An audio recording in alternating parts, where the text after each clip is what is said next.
Yes, I'm here. Okay, thank you. Brother Sam. Ahmed, actually, you showed that you're not understanding the verse. Because if the Torah of Moses is the book of Allah, none can change the words of Allah, and that includes his book. But you just said that there are parts of the Torah you accept and you don't accept. That means it has been changed. It doesn't remain intact. So no, you're not agreeing with the passage. You're contradicting it. So let me repeat the point again so you understand what I'm saying. The Torah was given to Musa. It is the book of Allah. The book of Allah is the words of Allah. None can change the words of Allah. But you just said that only parts of that Torah remain and other parts are not from Allah. So it has been changed. It doesn't remain intact. That means you are not agreeing with the passage. Please tell me, why don't you? Okay, give me... Go ahead, respond. Give me to respond. Okay, first of all, you switch your word between book and word of Allah. No, I didn't. First of all... This is being recorded. Don't misrepresent me. I said in the context, the book of Allah are His words. And I said twice already that the Torah is the book of Allah, therefore the Torah are His words. I said it two times. That is your own conclusion. I'm recording it. It's recorded. I said that. Okay. Wait a second. Ahmed, in the Quran, in the Arabic, the same word in Arabic, kitab. Like, for example, in Surah Al-Baqarah, verse 87, it says, وَلَقَدْ أَعْطِينَا مُوسَى الْكِتَابِ. Al-Kitab, it's the same exact word. Al-Kitab min Rabbuka. The same exact word in Arabic for the Torah, for the Anjil, for the Quran. And according to Surah Al-Baqarah, Surah 2, verse 136, it says, we do not discriminate. We do not discriminate any of them. To Allah we have surrendered ourselves in Islam. We do not discriminate from what has been revealed to Ibrahim, to Ishmael, to Ishaq, to Yaqub. But you are discriminating from the Quran and from the Torah, and you have no reason in the Arabic of the Quran to do so. Come back to you because you went to different verse right now. Sam said... Okay, he's not following with us, Joseph. It's... Ahmed, do you understand why he went to a different verse? He's trying to show you that the Torah of Moses is the kitab. Okay. There's no one can change the words of Allah, and there's no one can change the book of Allah. No, by the way, he just made a mistake. No, he made a mistake. Distinction. Ahmed, for the love of Allah, you love Allah. Surah 18:27. The context is clear. You believe your God told your prophet, recite the book, and then he gives him the promise, none can change the words of Allah. Meaning, don't be afraid. This book, recite it, because no one can change the words of Allah. Identifying the book with His words. Follow the argument, follow the logic. If the book happens to be the words of Allah, and if the Torah of Moses is the book of Allah, then that means the Torah is also the words of Allah. No one can change His words. That means no one can change any of His books, not just the Quran. You see the logic? By the way, one more thing. There in Surah 2, verse 87, where it calls the Torah Al-Kitab, the very same context, the very next verse, it says, they say our hearts are the wrappings which preserve Allah's word.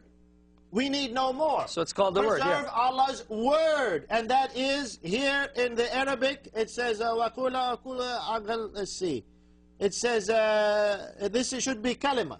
I'll find the Arabic word for you, but it says Allah's word. I'll take a look at it.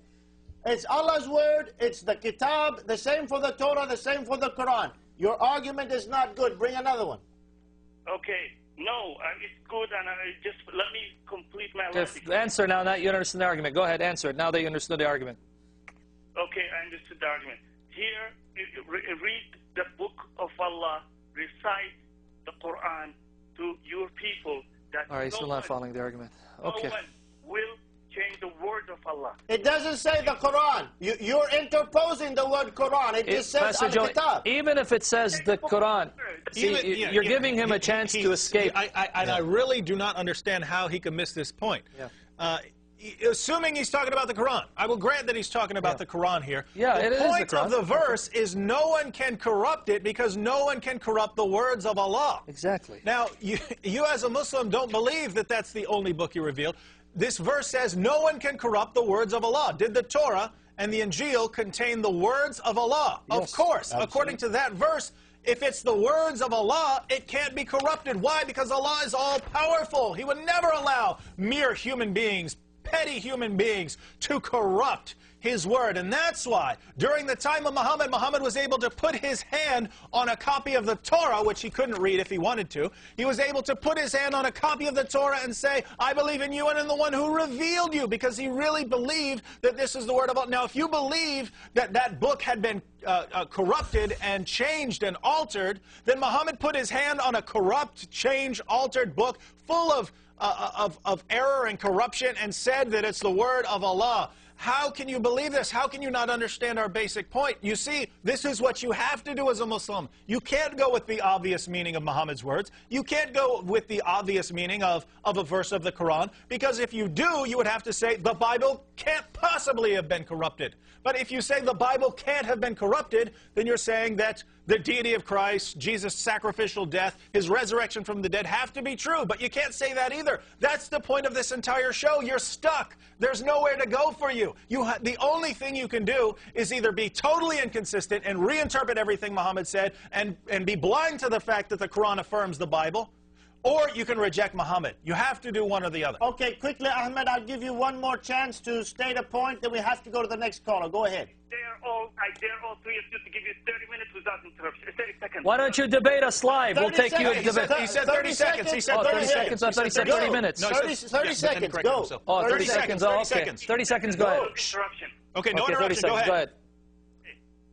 First of all, I said that the word of Allah is I confirm it by what is in the Bible.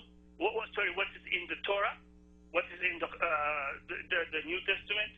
What is in the Quran? If it's confirm each other, then it's true. That's how I prove it. How is that? Let's use one example. Moses said, "You shall not commit adultery." Jesus said, in a closer translation, I'm not quoting. Jesus said, if you look at woman lustfully, you committed adultery. The Quran said, "Oh men, lower your gaze. Woman, dress modest for this and this and this." So those three verses confirm each other. That's the word of Allah. No one can change that one. No one is able to change that word. That's how I confirm that the word of Allah is safe in the Old Testament, in the New Testament, and in the Quran. And that's how I prove it. All right, friend. Well, we understand your position now, but we didn't give you just 30 seconds. We gave you over a minute. And I'll just say, if that's your methodology, here are three people. I'm just going to take what they all agree on. You can do that with anything. You can do that with a Buddhist and with a Hindu and with a Christian, and they'll agree on some things. Or why don't you do this? What about the reverse? What about the reverse, Ahmed? If you have something in the Quran and you can't find it in the New Testament or the Old Testament, do you still believe in it in the Quran? If the Old and New Testaments agree against the Quran, then that means that's two witnesses against the Quran. The Quran should be rejected. Yes. So, for instance, if the Old Testament says that God is going to enter into His creation as a human being, as Isaiah 9:6 declares, and if the New Testament confirms this, read John 1, then we say, aha, here's confirmation. If we then go to the Quran and the Quran disagrees, we have to say, here's two witnesses against one witness. And not only that, you have Jesus rising from the dead. Of course we're going to believe what he says over Muhammad, who couldn't perform any miracles at all. But this, and by the way, I'll just add, where are you getting this method? Is that what the Quran says? Does the Quran say, go to the parts of the New Testament and the parts of the Old